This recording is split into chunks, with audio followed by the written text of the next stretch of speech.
Day 8, Chronological Bible in a Year, Genesis chapters 20 and 21. Chapter 20. Abraham moved south to the Negev and lived for a while between Kadesh and Shur, and then he moved on to the Gerar. While living there as a foreigner, Abraham introduced his wife Sarah by saying, "She is my sister." So King Abimelech of Gerar sent for Sarah and had her brought to him at his palace. But that night God came to Abimelech in a dream and told him, "You are a dead man, for that woman you have taken is already married." But Abimelech had not slept with her yet, so he said, "Lord, will you destroy an innocent nation? Didn't Abraham tell me, 'She is my sister'? And she herself said, 'Yes, he is my brother.' I acted in complete innocence. My hands are clean." In the dream, God responded, "Yes, I know you are innocent. That's why I kept you from sinning against me and why I did not let you touch her. Now return the woman to her husband, and he will pray for you, for he is a prophet. Then you will live. But if you don't return her to him, you can be sure that you and all your people will die." Abimelech got up early the next morning and quickly called all his servants together. When he told them what had happened, his men were terrified. Then Abimelech called for Abraham. "What have you done to us?" he demanded. "What crime have I committed that deserves treatment like this, making me and my kingdom guilty of this great sin? No one should ever do what you have done.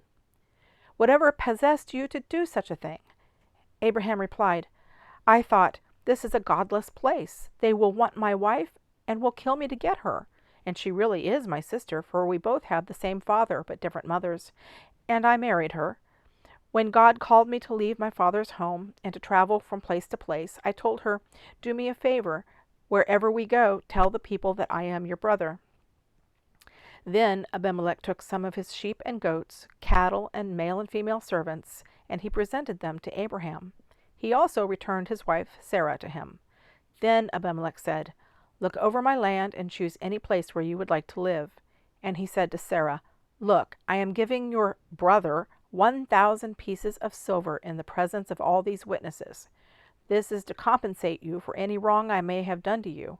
This will settle any claim against me, and your reputation is cleared." Then Abraham prayed to God, and God healed Abimelech, his wife, and his female servants, so they could have children. For the Lord had caused all the women to be infertile because of what had happened with Abraham's wife, Sarah. Chapter 21. The Lord kept his word and did for Sarah exactly what he had promised. She became pregnant, and she gave birth to a son for Abraham in his old age. This happened at just the time God had said it would, and Abraham named their son Isaac. 8 days after Isaac was born, Abraham circumcised him as God had commanded. Abraham was 100 years old when Isaac was born, and Sarah declared, "God has brought me laughter. All who hear about this will laugh with me." Who would have said to Abraham that Sarah would nurse a baby? Yet I have given Abraham a son in his old age. When Isaac grew up and was about to be weaned, Abraham prepared a huge feast to celebrate the occasion. But Sarah saw Ishmael, the son of Abraham, and her Egyptian servant Hagar, making fun of her son Isaac. So she turned to Abraham and demanded, "Get rid of that slave woman and her son. He is not going to share the inheritance with my son Isaac. I won't have it." This upset Abraham very much, because Ishmael was his son. But God told Abraham, "Do not be upset over the boy and your servant. Do whatever Sarah tells you, for Isaac is the son through whom your descendants will be counted. But I will also make a nation of the descendants of Hagar's son, because he is your son too." So Abraham got up early the next morning, prepared food and a container of water, and strapped them on Hagar's shoulders. Then he sent her away with their son, and she wandered aimlessly in the wilderness of Beersheba. When the water was gone, she put the boy in the shade of a bush. Then she went and sat down by herself about 100 yards away. "I don't want to watch the boy die," she said, as she burst into tears. But God heard the boy crying, and the angel of God called to Hagar from heaven, "Hagar, what's wrong? Do not be afraid. God has heard the boy crying as he lies there. Go to him and comfort him, for I will make a great nation from his descendants." Then God opened Hagar's eyes, and she saw a well full of water. She quickly filled her water container and gave the boy a drink. And God was with the boy as he grew up in the wilderness. He became a skillful archer, and he settled in the wilderness of Paran. His mother arranged for him to marry a woman from the land of Egypt.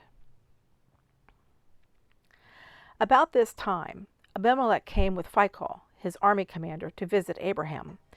God is obviously with you, helping you in everything you do, Abimelech said. Swear to me in God's name that you will never deceive me, my children, or any of my descendants.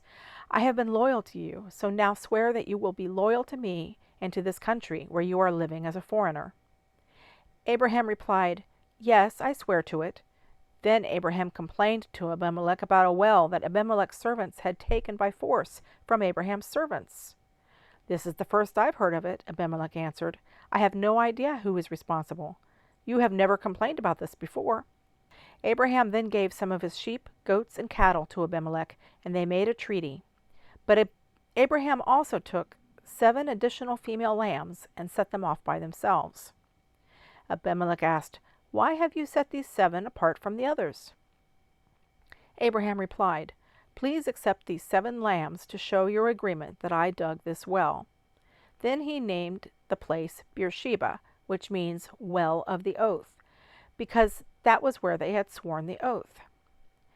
After making their covenant at Beersheba, Abimelech left with Phicol, the commander of his army, and they returned home to the land of the Philistines. Then Abraham planted a tamarisk tree at Beersheba, and there he worshipped the Lord, the eternal God.